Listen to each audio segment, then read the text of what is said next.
How's it going? So this week we are going to start diving into shadow work, and we'll also touch on a little bit of trauma, just indicators and some techniques.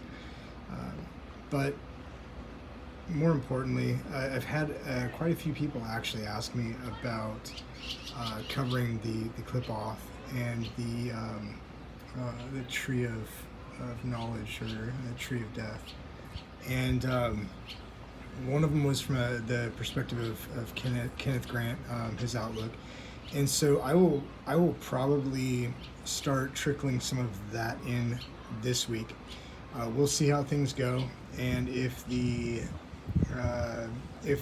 views are if I get enough views on them, then I'll keep going with the shadow work side for a little bit, and then come back over to the physical and energy. But I know like the spiritual alchemy side we haven't really touched much on. I dove in, a couple of weeks in there to energy alchemy, and also some physical alchemy, and just basics. And so the spiritual side, I'm thinking I'll probably spend maybe the next 2 weeks on that, which would cover the shadow work a little bit, and then some of the Qlippoth topics and things.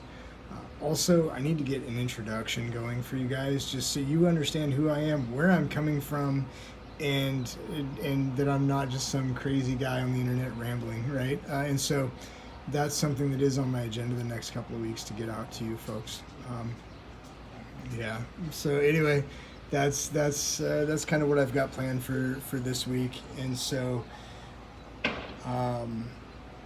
if there's any future videos, future topics that you guys are interested in, let me know. I've broken the channel up into effectively three parts. And so if you go down to the playlists, you'll see that it's broken out into physical, spiritual, and energy alchemy, and that's essentially where those streamlines live, if you haven't found it yet. And so I know in the main thing, I noticed that it just kind of streams through the channels, or the videos, right? And so like I'm sure somebody new to the channel, they're looking at that going, what's with this craziness, like this guy's jumping all over the place. Trust me, it's methodical, right? There's method to the madness. So anyway, stay tuned. We will start diving into the Qlippoth and shadow work next. All right.